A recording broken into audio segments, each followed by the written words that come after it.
Hello everyone and welcome back to the Colour Cave, where we like to play with art stuff.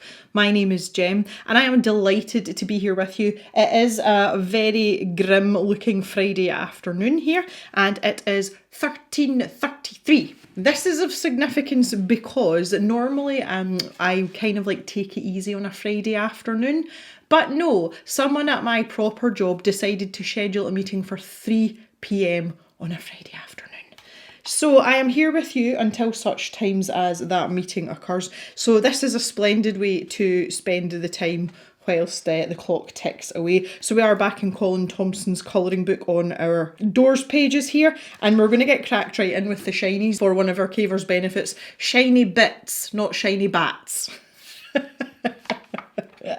That did tickle me a bit, not gonna lie. I'm also waiting on Papa Jem phoning me back, and that's fully going to happen the minute I start painting something. You do know that. I know you all know that.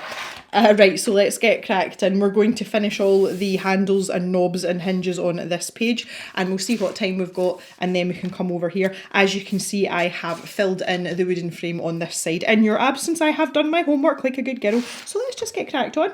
I think I want to take a sort of relatively methodical approach to this. So I'm just going to crack out all the shiny stuff. It's exactly the same shiny stuff as I had in the last video. If you haven't seen that, I'll link it down in the description for you, and if you just watch the start of the video, you'll see everything that I am using. Nothing has changed. I do have a selection of paintbrushes. Again, I've just got the llama mug.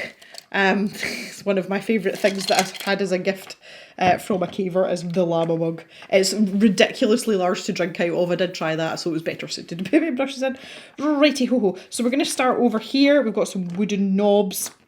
I think I'm going to go water brush today. Little teeny water brush, which is the yellow one in the zig set. So let's get our water going.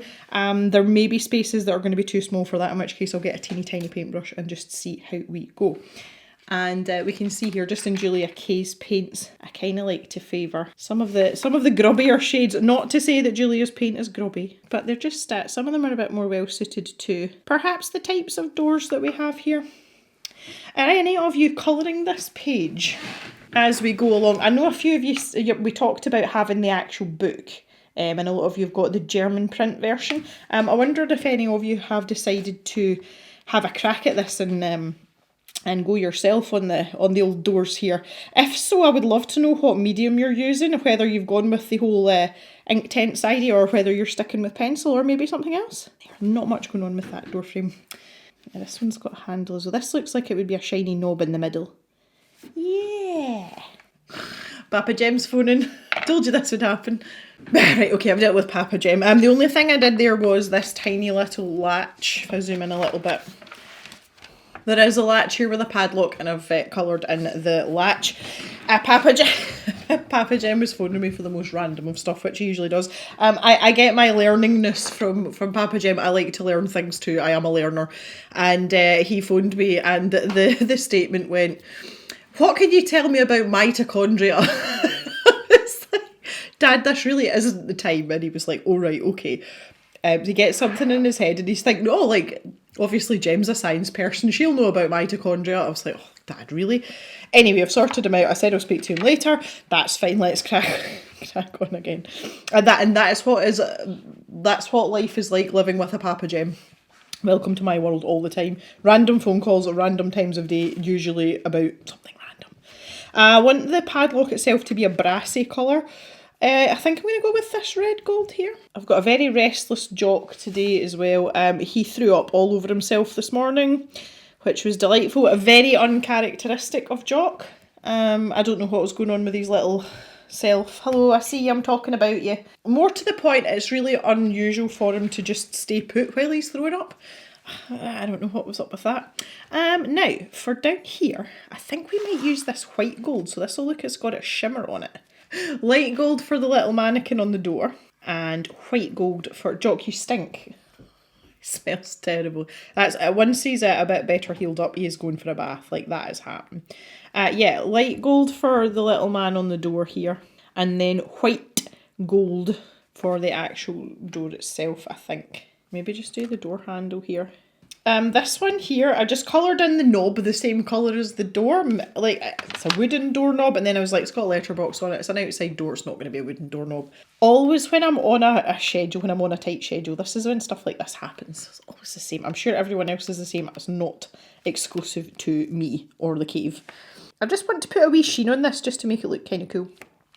In my experience in public toilets, these cassettes with the vacant or occupied discs in them, they're quite old-fashioned now, but they're usually silver, aren't they? Right, let's leave that, let's leave that like that. And this, obviously, there's nothing here. So if we just go down to this wee corner now and do the ones in here, let's pick out, I wanted to keep Julia's paint kind of in shot, but I'm kind of at an odd angle today. I'll move that over a little bit. Ah, you can see some of them there. Okay, I've got Felix Felicis here. We used this last time, and I'm just going to use that for this letterbox. Nice shiny letterbox. And I've still got some of this on the brush here as well. So let's use it for some of the lesser known door handles. Like some of the smaller ones. I might just put some of that on these labels. A little bit of this paint is going a long way. So in other Jock updates, we're only a couple of days away from, I spoke about last time, him being able to go out for WALK on a lead. That is now just a number of days away. So I think everyone's excited about that, apart from Jock because he doesn't know about it. The rest of us are. So I'm just picking my metallic colours here. This one is Agda. I'm not really, unless I get a strong feeling about a particular door, I just want to pick out some accents. And some of these doors are really small, so you're not going to be seeing much other than the glint when you turn the page. I feel like this one here needs a brass. These are the same as the handles in my kitchen. My kitchen units have these like cup handles. Mine are silver though, but I feel like this one should be brass. But we've got a lot of brass going on, so I'm going to go silver. Just because. This is the same colour that I'm going to use for the hinges on the big door as well. Oude has a lot... Oude looks like it's gold with a little bit of grey in it, but it's actually the opposite way around. It's such a pretty colour. I don't know if you'll be able to see it in the actual sample, which is this one here, but if I tilt it, can you see it's just like a little twinkle? It's such a pretty colour, and it's actually one of my favourites of Julia's, because the twinkle is unmistakably there, but it is very, very subtle. And the actual base colour of Oude as well is very sensible, which can, it can have quite a lot of application, so I really like it. Okay, as I said, we're going to use this silver, this one here. Now I am going to have to go super carefully here. This has got these studs on as well, so I'm going to do my best to go around these. I can't make any promises, but I am going to try. I don't know whether using a teeny tiny brush might be better or whether I'm better staying with this water brush. I'm just not sure at all here. Let's just see how it goes, shall we? Ugh. I'm trying to keep the dilution of the paint semi-transparent as well so that we can see some of the shading in the darker parts. That's easier said than done, so I'd probably have been better with a normal person's paintbrush just for that aspect. But oh my goodness, that didn't go well at all. This is one of these ones I'm like holding my breath when I'm doing this. Don't breathe and everything will be fine. Absolutely balls that out, something chronic. Okay, let's see what we can do here. Ooh. There we go. I was loving that you were all loving the Inktense pencils as well, and I'm glad that some of you found that information useful. My intention is never to persuade with stuff like that. It's just to try and give a valid and balanced viewpoint, but along with my preferences as well, because I know some of you do trust and perhaps have similar preferences to me. But my intention is never to sway one way or another, and I think, well, hopefully you all agree that I'm fairly good at being impartial when it comes to stuff like that. And I really like some of the new Inktense colours, but it was the yellows for me. I'm like, why are these even here? But to have the extra 28 colours was really, really nice, because I felt that the set was reasonably well-rounded anyway, considering the type of pencil that they are. So I just saw it as it was always just going to be a bonus, But there's some really nice colours. I've used them a little bit more since filming that last instalment for for this colouring page, and I am like gravitating towards the mint and the olivine colours. That's unsurprisingly, it's the greens. Okay, that's not bad. So I'm a little bit untidy up here, but do you know what? I'll take it. It's pretty, there's a lot of curves and things going on, so I'm not going to beat myself up about that too much. So let's do this bit here. I'm going to make the handles a slightly different shade, just so that they stand out from the bracket in the background here. So I'm going to leave them just now, come back to them in a wee tiny minute once I've finished on the hinges here. These hinges are really pretty, like this is lovely. I was saying to Mr. Jem the other day, I've been having a lot of hand issues this last couple of weeks. I don't know why, but it just seems to be a lot more frequent than normal. I've been dropping a lot of stuff. And I was telling him about the when I did the little cottage painting for that. I think that was that up crate. I was telling him about my wayward hand in making the big like fir tree in the in the front garden, and he was killing himself laughing. It's really weird because the actual pain and stiffness and everything lessens at this time of year because it becomes a bit milder outside, and that's a big thing for me. And I just find it strange that my motor function is well, I always knew it was going to get worse as I got older, but it's just really inconvenient dropping stuff all the time. I'm like, oh god, here we go again. Getting plenty of exercise bending down to pick stuff up though. This hinge is fankled in with, this hinge is a very good Scottish word for you. If something's fankled, it is entangled. And it's spelled Fankled, yes, with a K. I always say that, like some of our Scottish words, most of them are derogatory or negative, or have negative connotations. That's just who we are as a nation. But the words that we do have are extremely descriptive, and I think that's why people like them. And fankled is a really, really good example of that. Mr. Jem's favourite, bearing in mind that Mr. Jem is English, his favourite is skiddle. And if you skiddle, you either spill something or you can have like a toddler skiddling in a sink, like just splashing about in the water for fun. That's also skiddling. Mr. Jem actually uses it. He doesn't use a lot of Scottish words. He's been up here a long time now. His accent is still very, very thick though, and people think he's from Yorkshire. He's not from Yorkshire. But obviously there's some things that have crept into his vocabulary, and skiddle is one of them. You'd be like, oh, I've skiddled my juice. That works both ways though. I have found myself asking people if they want a brew, and I'm like, what the hell is that? It's a cup of tea where I come from, and we don't use any other phrase for it. It is just a cup of tea. And I'm like, do you want a brew? Like, oh, that's Mr. Jem talking. Mr. Jem coming out there. But you obviously pick up things that your partner says, you kind of, that's going to happen when you've been living together a long time. But yeah, skiddle's his favourite. A word that's used around these here parts a lot that I don't use because I am not from the east side of the country is muckle, as in for something to be very, very large. That is not a West Coast word at all. And Mr. Jem uses that sometimes, but not very often. And I find it quite interesting that it's only my Scottishness that rubs off on him and not that of the people that he works with and things. So that's just an interesting point as well. I would love if any of you have mixed households in terms of, region or countries even. I would love to hear if there's any words that have crossed over between family members, because I find stuff like that really interesting. The other one for us is there's quite a few Italian words as well, because that's what Papa Jem uses. And although we don't speak Italian, obviously I don't speak Italian in the house with Mr. Jem, but even at home with Papa Jem, we didn't speak a lot of Italian in the house. It was just like a smattering of words here and there. But there's words that I've stuck in. I've talked about chupetta before. The word for a baby's dummy in Italian is chupetta. And in our house, it's always been a chuppy. And I don't think that's ever... and that's a word that stays with me. And if I see a child with a dummy, I was like, oh, it's a chuppy. And everyone gives you weird looks. I've mentioned that before as well. But yeah, it's quite interesting to see the words that stick. Right, okay, well, let's give that a waft for a wee minute or two. Let's see what we've got here. Now, I don't know, but I've got this overwhelming urge. I've got my little, the liquid chrome, the Molotov liquid chrome, my tin foil and a pen. And look, just right there, that nib is just the right size for that. That is perfect. I kind of want to do that more. That was really satisfying. I'm looking around, I'm like, where else can I do it?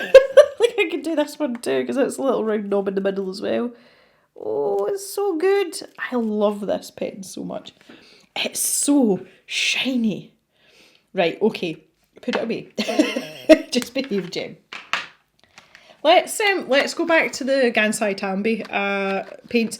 Someone was asking me about these. Somebody had messaged me. I highly recommend these. See if you're not really a shiny, if you don't use metallic paints a lot of the time. This is a really cost-effective set to have. I mean, I've had this for 5 years and I've only made a dent in one of the pans. I find them quite handy to have. I am not, well, that's a total lie. I used to not be a user of shimmery things until I met Julia Kay, and then it all went down the pan after that. Pan. No pun intended again. That was good.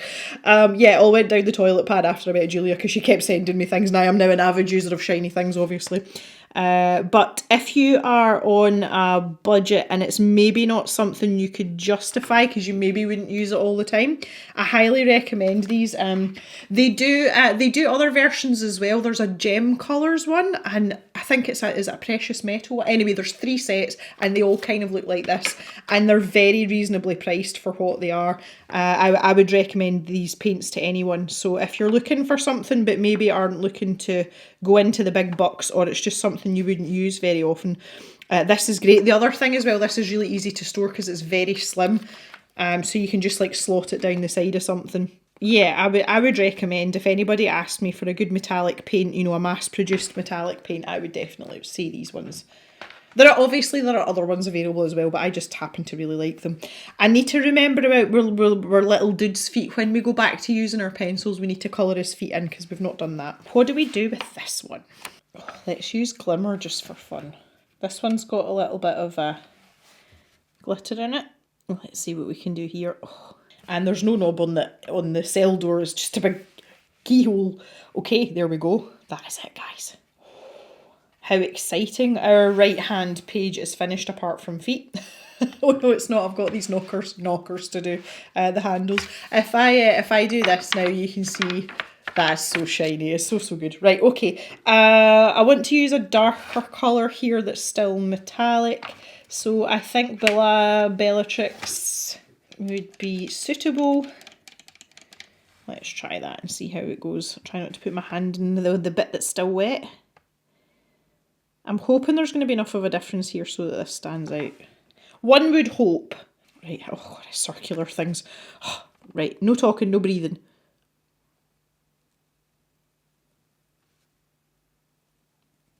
There we go, that's how it's done. I wasn't joking when I said no breathing. Like, literally have to hold my breath doing stuff like that.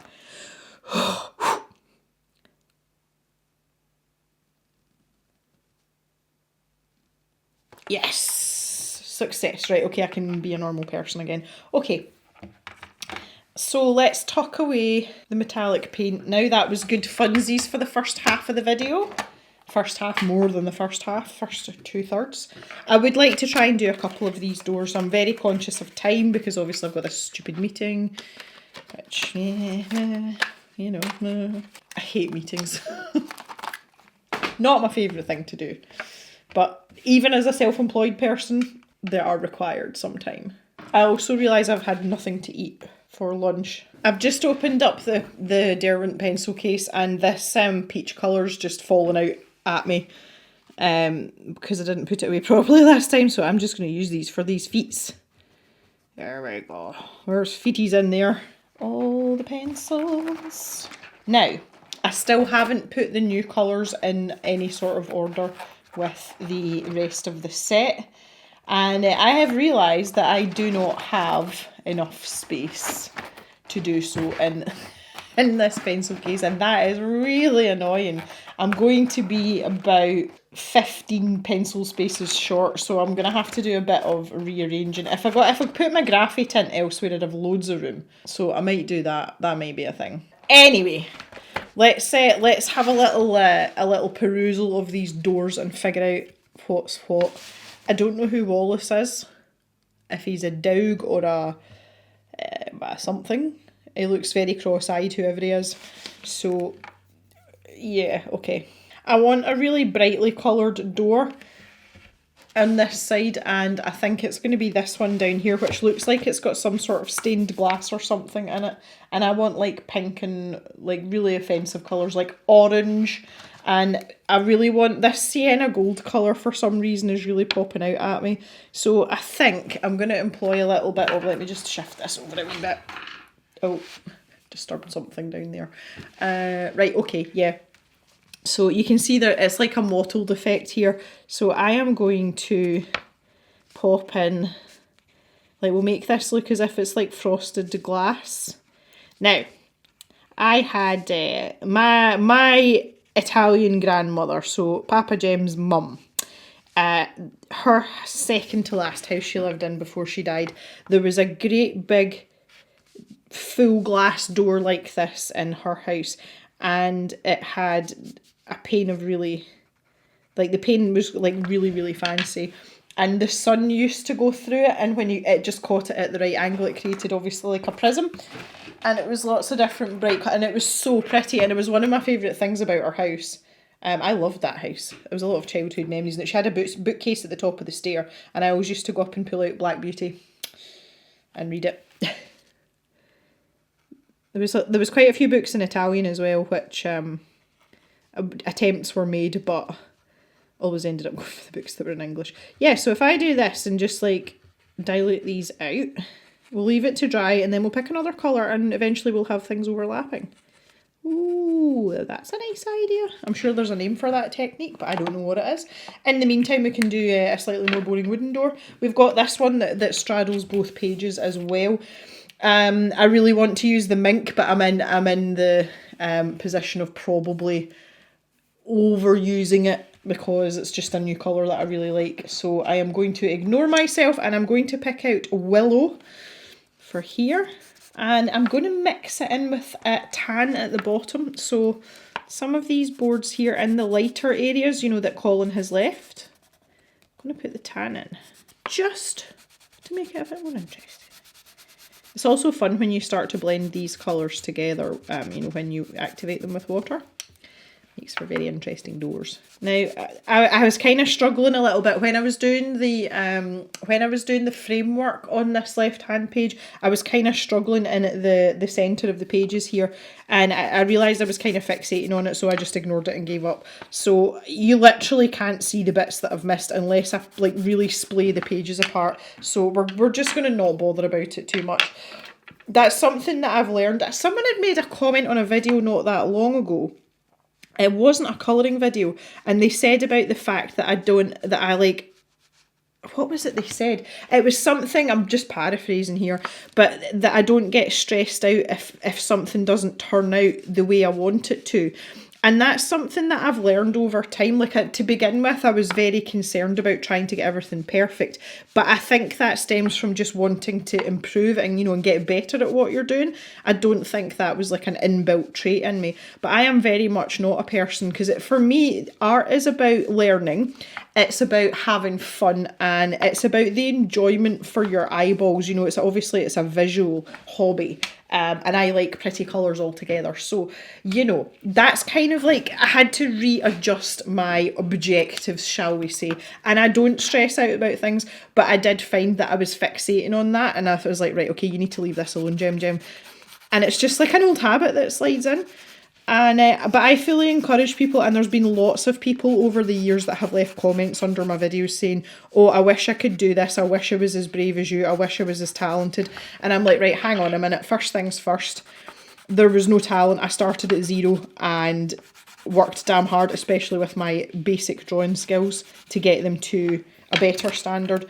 But also, it's a piece of paper and nobody's going to die, and if it turns out terribly, who's going to see it? And if you feel really, really badly about it, you can tear it up and put it in the bin. I don't recommend that, though. There's always something to be learned from a mistake. Or if you're Bob Ross, there is no such thing as a mistake. It's just a happy accident, however you want to look at it. But I don't believe... I believe in seeing things through as well, even if it's not right, because you will learn to not do that again. So therefore you've learned something and it's been productive anyway, even if it didn't turn out the way you want. And that goes for colouring pages, that goes for painting, it goes for drawing, it goes for sculpting. And I stick by that mantra now, and it's put me in fairly good stead. I feel like this is an extension of this now. Because there's a latch here as well. So that's like the double doors. See, this is like an agricultural set of doors. You've got a set of double doors to put the machinery in, like the tractor, and then there's the pedestrian door at the side. Yeah, I'm going to go for that. This is the tractor door. It shall now be known as the tractor door. So yeah, and I know you all don't need a life lesson on when to fixate over things, but it's just, it seems to be so common in the art world. Like, people are genuinely frightened of their own, like, their own activities, and I'm like, well, that doesn't really, you know, that's not helpful. Why would you want to art if you feel that way? So it's important to try and reframe things and see it for what it is. Now, for me, I mean, like, I put my mistakes out on the internet, and I am a decidedly average artist. But that's okay, and I like having you all along for the ride, and you know, if someone can learn something from one of my mistakes, then even better. But I got a lot of joy out of art, and it would seem that you get a lot of joy out of it too, hence why you're here and you're watching this. So, you know, worth it. And I mean, how is this not fun? Like, and if it becomes not fun, you just stop for a little while and go and do something else, because that works for me. There we go. Oh, that one's a lot lighter, see, because... Right, I might have to add a little bit of shading in there. Right, I've got time for one more door. I think I want to leave this one till next time because I want to spend time on that and focus. I feel as if I'm a little bit rushed today, which, well, unfortunately, I'm not rushed. I have other things to do. When I'm doing this, I normally like to just, you know, like take my time and kind of chill for a little while. Let's go back down here then. That yellowish orange colour, so we want like a purpley blue colour would be the complementary colour. Just going to consult my colour wheel here a wee bit. Right, okay, yes, so this is like an orangey-ish, so we're probably somewhere between these two. That's too orange and that's too yellow, so we're like straight down the line. So yeah, like this kind of purpley blue colour, or okay, right, let me see then. Incidentally, if anybody needs a colour wheel, I do sell little ones in the stash shop. They're not the same as this. This is actually a sewing one, but it's the same thing, and you've got all the different colour schemes there. So if you want 3 colours, you can use a triangle. If you want 4 colours, you can use a rectangle or a square. And if you only want 2 colours, you just use the arrow. It's really straightforward. I found this very, very handy over the years though. My colour theory is quite strong now, obviously, again, just through, you know, learning as you go along. But likes of today, it's handy just to have it to refer to or get some inspiration from. A violet might be the one I'm looking for here. If I go lightly with it, it might be okay. I'm not sure about this at all. I don't want to fill in every single gap either. And I have a strong lean towards a turquoise colour as well, weirdly. I don't know why, but I feel a turquoise. Oh yeah, okay. Yeah, I'll go with that. You're seeing this video on Thursday. The Thursday colouring video schedule is working really, really well for me, guys. I know a lot of the cavers won't see this video because a lot of them don't watch the colouring videos. But I actually think I'm going to keep Thursday as the colouring slot permanently. I know I've mentioned it, but I have been like thinking it over, and it just works really well for me. There's some stuff coming up next week, which I'll talk about. I'm going to do like a face-to-face video, which won't interfere with the colouring video. So I'll talk a little bit more about what's happening there, because it's easier and quicker to edit a colouring video because you're in sequence, and you're not doing a lot of, like, you know, when you're painting, you've got to wait for things to dry and you're faffing about. And these are really straightforward, and because it's conversational as well, it naturally flows, and I don't have a lot of stuff to cut out. So apart from words like so and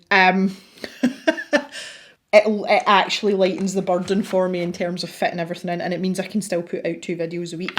This door frame needs to be... Oh, I'm going to go really lightly with this. This is red oxide, so this is like a brick red colour. I'm just putting a tiny tickle down. Yeah, so it allows me to focus on the Sunday video without feeling really harassed. And I think having a schedule for what we're going to colour is really helpful too. We're going to be going into Kirby Rosanna shortly, and I for one, I'm super excited to that. Like, I'm really looking forward to it. Right, guys, I'm going to have to stop there for today. I wish I had a wee bit longer. I could just squeeze in another door. In fact, let's just do it. Like caution to the wind. We've got this one here, which it kind of looks a bit odd there, all in its onio. And what about a vermilion-y type colour? Poppy red is too red. Now, we had a vermilion-y colour in the new set, didn't we? I can't for the life of me remember what it was called. Wild Flame? Was it Wild Flame? I'm going to have to go and get a swatch book. I just tucked these samples in here. Still not very familiar with these pencils. Yeah, Wild Flame. Wild Flame, off we go. It looks very orange on the pencil there, but when you see it on the paper, it's not. So let's put a layer down. I'm kind of liking this routine of these 4 panel doors, of having a layer down and activating it and then going back and, you know, kind of like sprucing it up a little bit with my pencil. That seems to be a thing that I'm quite enjoying. Now the red oxide, I don't want to do any more to that. I need to leave it alone. I've got this overwhelming, tempting urge to make this brighter, but like I can't. I just leave it alone, Gem. Everything's fine. Don't touch it. I have to say there's several very interesting doors. I'm just looking at these other doors while I wait for that to dry. There's some really interesting doors on this side. We've got like ones with a sort of slatted bit in it. This door here is very interesting. Yeah, I like this side. I think this side's more interesting than the other side. And this big tall skinny door as well is really tickling me for some reason. I like it a lot. Oh. This is such a fun page, guys, isn't it? I'm having such a good time with this. I really am. Super good fun. This is the kind of page as well, like you could have this go on forever and like just colour a door like once every 2 or 3 weeks, you know. It's like people do with jigsaws, you know, have them sitting out and then just do a bit on the way past. You could totally do that with this. I love this book. I really do. I don't know what I'm going to do with that page, but I have a real soft spot for this book. I need this to hurry up and dry. Like, I'm really pushing my luck now.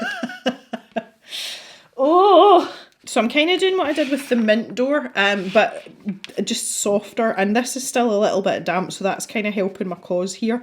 So more of like a scumbling motion. And just over the hatched areas to give an idea of like a wee bit of shadow. Oh, just a wee bit of shadow in the... that was very Scottish, a wee bit of... a small bit of a shadow, an inkling of a shadow. I have to say, I was watching some videos on TikTok. I'm still not sold on the whole TikTok thing, by the way. I was watching some videos on TikTok, and when I hear there's lots of Scottish people on TikTok, and see when I hear them talk, it like makes me cringe so much, and I'm like, do I sound like that in my videos? If I do, please shoot me now. Granted, some of them come from different areas that I'm from, and obviously accents a lot stronger in some places than it is in the other, but when I hear it, I'm just like, oh, please stop speaking. Like, it's just like a gut reaction. I can't help it. It's not aimed at anyone in particular. I don't discriminate, but it's just really cringy hearing it. I'm like, oh, please don't do that. I find that really interesting, and yet there's lots of other accents all over the world that I absolutely love, and people are like, really? Yeah, it's just an observation about TikTok. Right, guys, that is it for today. I'm going to have to stop there. I actually don't want to stop, and it wasn't my intention, but yeah, I'm in proper job, you know, that kind of stuff. This has been great fun. Look at our shiny hinges. They are so nice on the big door. And I hope you've enjoyed this little video. I shall see you back in the cave on Sunday. I think it might be ambitious to suggest that we'll get this entire page finished next video, but I think we can get a huge chunk of it done.